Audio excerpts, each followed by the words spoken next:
venit la CFOlogy. Vorbim cu lideri financiari despre știința de a crește un business, a lua deciziile potrivite și a genera impact. CFOlogy este un podcast produs de BusinessMark, o companie de organizare evenimente business ce crede în puterea schimbului de idei și experiență între profesioniști.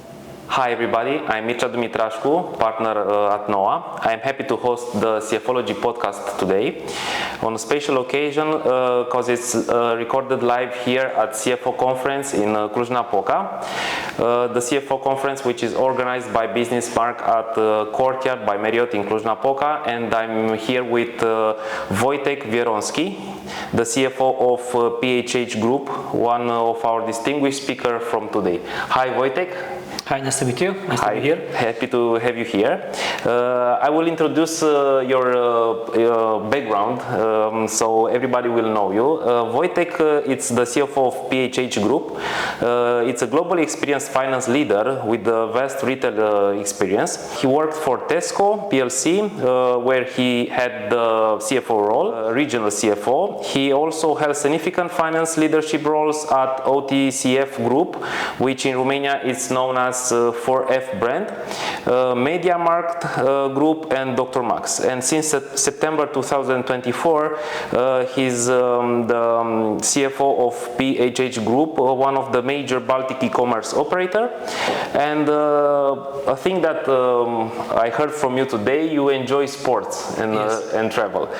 Happy to have you here. So we will have some questions given your presentation today. And your presentation, Wojtek, was about the evolution between the modern CFO and the new position which you called CVO, Chief Value Officer. Could you start by defining what is the transition between those roles, let's say? Yes, so basically, in today's world, the CFO role completely changes comparing to how it used to be a couple of years back, and even when I started. So predominantly this transition into this, as I call it, CFO role, means that the role becomes much more broader. So traditionally we've been people who are helping the business and the CEOs to manage the performance through P&L, balance sheets, cash flows. At the moment, obviously, we need to look into broad business, understand where the real value of the business created in, what is the real value behind its assets, what's the real value behind its employees and customers. Therefore, we need to actually look into much broader sources, internal and external. We need to understand how we can influence those metrics in a different way to really ultimately drive the business forward for our employees, for our shareholders, and for the community.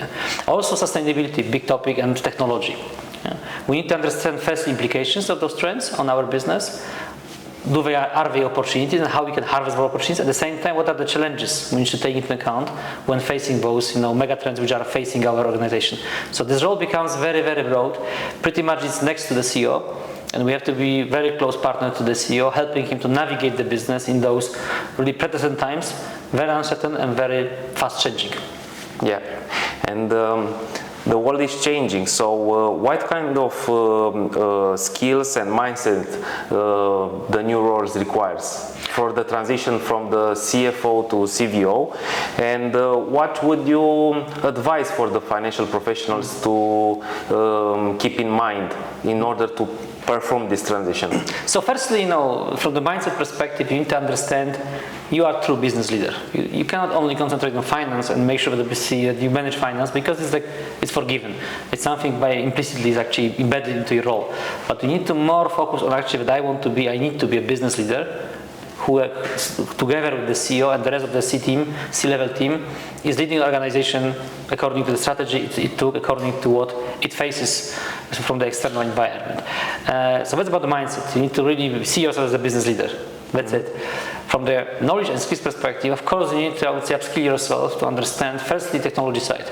According to the research which we did through CIMA, when I am associated with for more than 15 years, pretty much only 10% of the CEOs in today's world really have the skills of the future. They do understand the new technology, they do understand how applicable it is for finance, and they do understand how to embed it into organization. And it's important for the CEO to CFO to really learn those skills, to really upskill yourself in that, because inevitably you're going to face it. Inevitably you'll be expected to help the organization to apply those new technologies. And the more you are going to be knowledgeable about it, the more you are going to be experienced about it, the more successful you'll be in making sure that the company can really drive its success on the basis of those new trends and new technologies. So you are coming from the retail sector, which is your vast experience in your career. So this sector is constantly evolving. We are talking about a transformation of the customer behavior, a transformation of the supply chain, and so on. And we are facing a lot of economic challenges. What kind of impact do all these have on the financial strategy and risk management at the level of a company? Mm-hmm. So firstly, definitely, as you rightly said, there is a big shift in the retail sector, predominantly because of the consumers who become much more knowledgeable. They have much bigger access to the information about the products, about the offers, about the companies, and also they're much more educated and knowledgeable. Therefore, of course, before even you approach them with any kind of marketing strategy or any kind of offer, they already know about you. They already know actually what you offer, and they already have an opinion formed. And then you have to, change their opinion. You have to encourage them to really, buy from you rather than from your competitor. Secondly, of course, there is this huge, uncertainty which comes from the external world. We talk about black swans in the politics, the geopolitics and economy. Firstly we had COVID, then we have big crises. Now we have war in Ukraine, a lot of global conflicts. So all things obviously are bringing a lot of uncertainty around the future. Therefore, obviously, the financial strategy, first of all, need to ensure that you are very careful about planning and relying your financial plan on ambitious, aggressive revenue growths, because that might not happen because of those unforeseen now, unpredictable circumstances which may come from external world. And therefore, obviously, you need to ensure that obviously you are conservative, ambitious but conservative in the way how you build your financial strategy in terms of revenues. On the other side, you need to be very cost cautious because there are huge inflationary pressures coming to environment. So therefore, you need to ensure that your strategy addresses those pressures in the right way, and you look for efficiencies to make sure that obviously ultimately you drive profitability of the business going forward, because it actually defines the condition for the company for the future, allowing it to grow, allowing it to further invest. Given the e-commerce sector, there is a continual and rapid growth in the eastern part of the Europe. As far as I know, in Romania, for example, we are far behind the Western countries in terms of e-commerce. How is the e-commerce sector growing in Poland? Maybe you can share with us the trends, first of all, and what kind of challenges and opportunities should the CFO, in a general way, take in consideration in the e-commerce sector? So first of all, e-commerce is still growing. It's not like it used to be double-digit growth, but there are still single-digit growths, close to 10%. So there is a slowdown, definitely. So after the COVID, we had a huge boost of the e-commerce everywhere. Everybody were running e-commerces. Nowadays, we can clearly see that customers shifted back a bit to traditional offline retail, but at the same time, e-commerce is still growing. Secondly, there's huge competition in e-commerce, naturally, and also from the CFO perspective, we need to bear in mind that it's much more difficult to make money and to actually earn money on e-commerce rather than on the offline business. Because why? Because first of all, the customers are very much quickly, can learn about attractiveness of the offers. They quickly can compare them very easily through the price comparators, and I would say available sources, and they can really choose, the best ones which fits them. Secondly, huge competition on the market everywhere. Thirdly, which is big, nowadays lots of operators of e-commerce open marketplaces, so they invite other sellers from not only from the country but also from the pretty much entire world to join the marketplace. And so they try to be a kind of second Amazon. Of course, nobody's able to beat Amazon, but they try to be Amazon. So there are a lot of marketplaces, a lot of, I would say, sellers, particularly from Far East, who are joining those marketplaces, who bring a lot of cheap products. Not always very good quality, but they are cheap, so therefore by definition attractive to the customers. So therefore you need to understand obviously those external disruptors who are impacting your business. At the same time, as I said, you need to understand the economics of your business. We, in the e-commerce, we call it unit economics concept, where actually you need to understand really where you make money, where you don't make money. And to understand that as a CFO, you can't only look at the margins you're making, because margins are only pretty low on the e-commerce because of very high price competition. But you need to understand, what the really are financial contribution to your business after you allocate all the directly attributable costs to respective categories, even products, because this will allow you to tell you, actually, do I really make money after I'm taking into account not only margin I'm earning, but also all the logistic costs, all the content costs, all the other costs which I need to incur to be able to bring this product and sell to my customer. And then it's going to tell you really where actually you should, I would say, push in terms of developing categories, developing your offer, where actually you should, I would say, rethink it, because actually you, at the end of the day, on the bottom line, you don't make much money. So actually, this is the CFO role, to really steer the business, because commercial people, they always focus on the commercial part. Yeah, the people for operations, they focus on the cost part. Only CFO can, I would say, bring into I would say, the picture the whole holistic overview of the situation and say very clearly where we make money, where we don't make money, and then bring necessary interventions to the board. For doing all those analysis, basically you are looking to tools, analytics, right? Big data. I mean, for you as a CFO to know in each moment where you are having a lot of revenues and where you are losing money, I guess the role of the tools are quite important, right? Yes, yes. What sure. kind of tools do you use, or do you have in-house developed tools? Or no, we have inside developed tools. Of course, we have, I would say, own BI, which is actually a basic tool to allow us, very detailed analytics on the product basis in the live mode, which then obviously you can really look at, I would say, all different matrices. Bear in mind that if you talk particularly around e-commerce sector, it's very much, analytical one. There are lots of, I would say, factors which impact, the trade, because it's the traffic, it's the sessions, the conversions rates, etc. All this, I would say, dependency between those different factors and what impacts those matrices is very important. And you need to understand actually on the product by product level, because when it's allowing you to make a right decision for that. In order to do so, you can't solely rely on traditional Excel spreadsheets, because they are just basically too not empowered enough. They don't have enough capacity to compute all of that. Yeah? So therefore, you need to, I would say, invest into more advanced analytical tools, so that you could, I would say, really go deeply into those level of detail. Because operating on a very high level within operations where actually that there are so much, I would say, different small and bigger impacts, it's impossible. Or actually you can easily make a mistake in decision making. Therefore, obviously, you need to really go down deeply into the details to really then, I would say, steer properly the business going forward in terms of decision making around what to do about assortments, what to do about expansion, etc.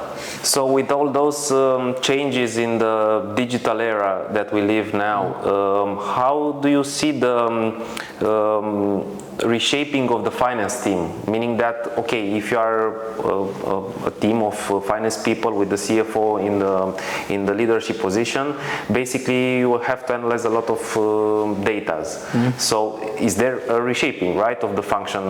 Yes. So and the team. Today on the conference I was talking a little bit about the business partnering. So really what I'm meaning by that in simplistic language, I can say that every person who works in finance, I'm not talking about accountants, I'm talking about kind of business controllers or business analysts. They sort of become kind of small CFOs in very respective functions. So for example, if I have a person who is actually responsible to support on day-to-day basis operations of the business, he effectively becomes a kind of CEO for them. So actually he helps them to develop the plans, he helps them to understand their decision making in terms of how it impacts their respective areas, and it helps them to shape, I would say, monitor the performance of their area.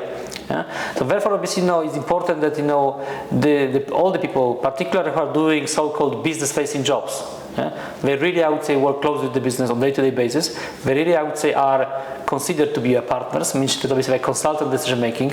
They feel empowered to question, to challenge, not to agree, and to, I would say, also bring alternative recommendations to the table. That's how I see, this role. So in essence, this is not anymore a role locked behind the desk when you produce a lot of different, I would say, reports, spreadsheets, presentations, and send to the business, and expect them to do something about it.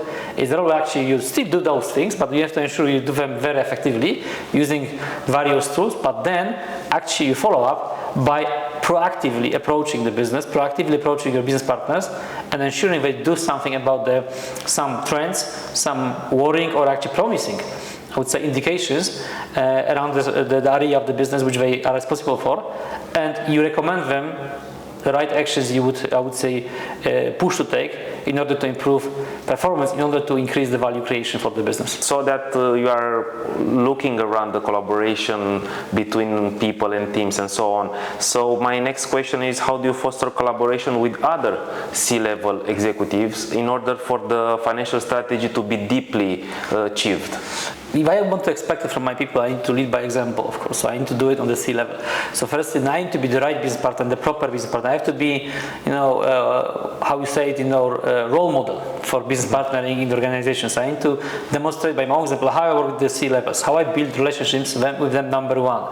Number two, how do I support them in the first place? Because to build relationships, you have to show also that a person who is on the other side can benefit from this relationship, that I can support them, helping them to make better decisions, helping them to indicate some warning signals around the areas. So firstly, I invest a lot of time into make sure that I can demonstrate to them that they can benefit from my work, they can benefit from myself being a business partner to them. Secondly, of course, I engage them heavily into developing any financial plans, mid-term, short-term, and long-term as well, to ensure that they feel accountable and they feel responsible. Because also being a business partner, like a CFO is to the C-level or any other person in finance to the business, is not taking away responsibility from these people. They still are responsible and accountable for their deliverables. You just need to ensure that you help them on the right side. On the other side, you do challenge them when they don't perform, and that's what I'm doing as well. But also you need to choose a proper style. You need to make sure that even when you challenge, you stick to the facts. You don't make it personal. You make it, I would say, factual. And everybody understands that at the end of the day, we have the common goal. Because we as a team want to deliver the same thing. We want to improve our business, we want to create new value, and we want to actually improve overall performance at the end of the day. And therefore, as long as you actually do it in the proper way, on the consistent basis, and you invest at the beginning into developing proper relationship, this always works. I will go more in a personal perspective. Could you please define the latest or the hardest leadership challenge that you faced as a CFO, and how did you manage to overlap it? Well, I think the biggest challenge I faced as a CEO actually was my first CFO role, when I was asked to move and relocate, even from my private life perspective, from Poland to Czech Republic, and I took over CFO role in Czech Republic in Tesco business. That time, Czech Republic business in Tesco was the most complex business, where we had various, the biggest number of formats. You can operate from small express shops and convenience shops to large department stores, and along the way we had small hypermarkets, big hypermarkets, express stores, etc. So it was very complex business from number one. Number two, it was the first business where we are introducing online operations for food, which is challenging from the financial perspective because it takes some time until it becomes profitable. It was also first market when we are introducing virtual mobile operator as a kind of alternative offer to the customers, and I was the person leading this project. And lastly, I joined the market when still there was this global crisis, caused by the, housing market collapse in the US, when the whole economy globally actually was in recession, effectively, big recession.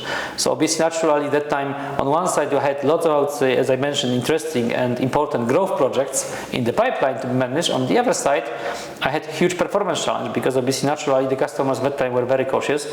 They were very much limited their spending, even on food, which is basic stuff, but still they focus on that. And hence, obviously, making sure that obviously we can, let's say, satisfy those two aspects, ensure this growth aspirations are delivered, because the business was actually thinking much more long term. On the other side, address short-term challenges was a big challenge. Plus, also, I had a pressure. I had the pressure, obviously, from my team, because the team felt that time heavily overworked because of that, of those, I would say, two aspects.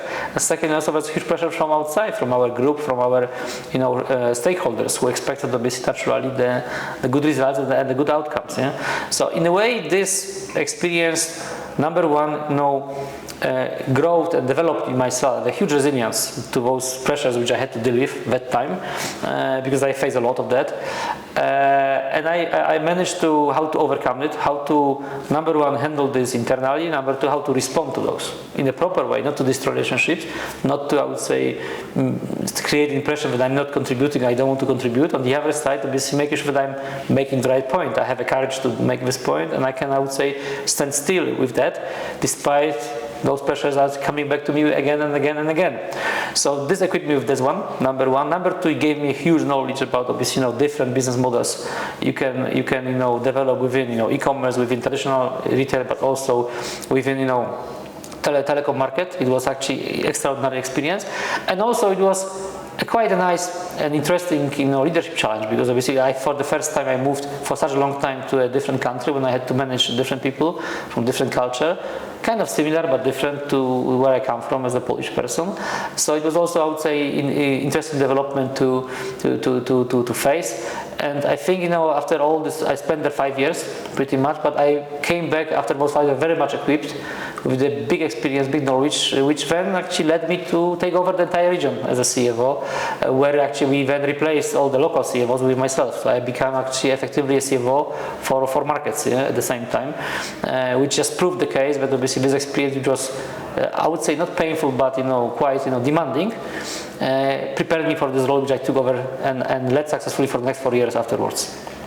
Great, thank you for sharing. It's an experience. It's quite an experience to have a lot of teams in different cultures and so on. So, looking forward now for the future, what major trends do you anticipate to shape the finance function, the CFO function, in the next, 10 years, 5-10 years?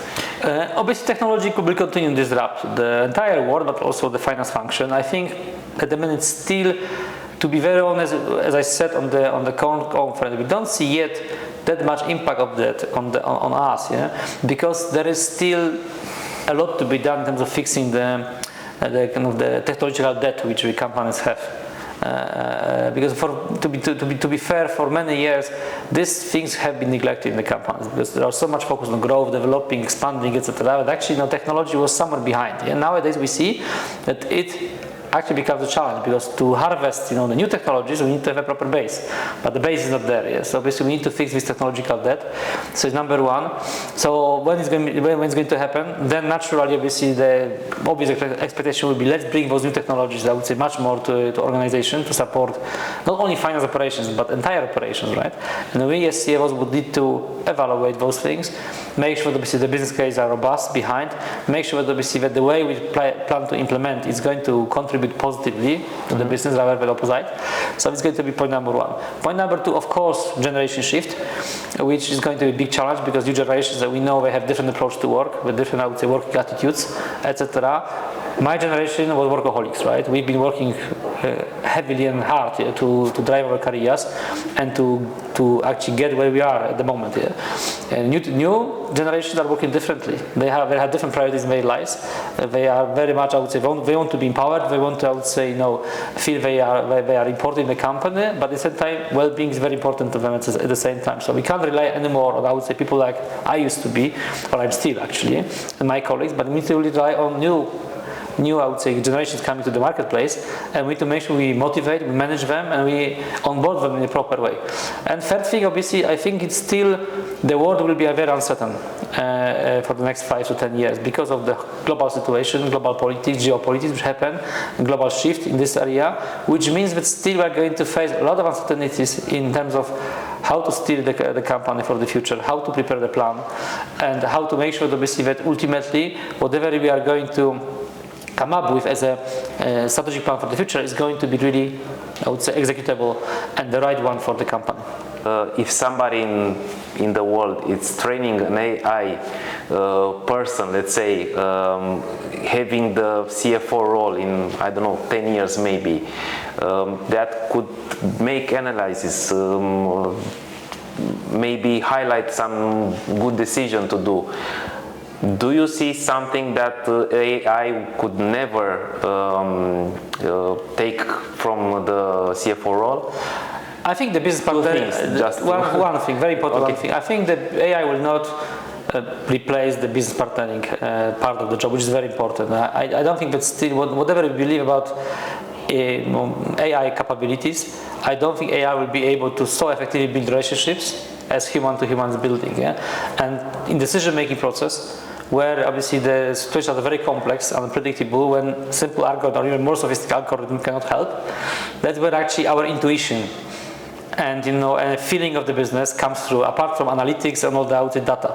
And that's where, I'm sorry, but I think still AI is going to fail.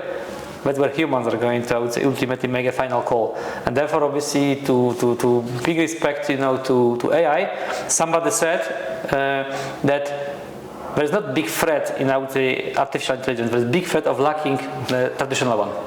And I think we need to stick to it. Yeah? Obviously, AI is going to be helpful, but at the same time, still there will be lots of aspects in our jobs where we need to, I would say, take a vital part as people, as humans. Great. Wojtek, thank you very much for your presence here. Thank you very much. I'm very glad to having the opportunity to have a short interview with you. Thank you so much and see you next time. Thank you very much. See you next time. Thank you very much. Mulțumim că ați ascultat CFOlogy, un podcast BusinessMark.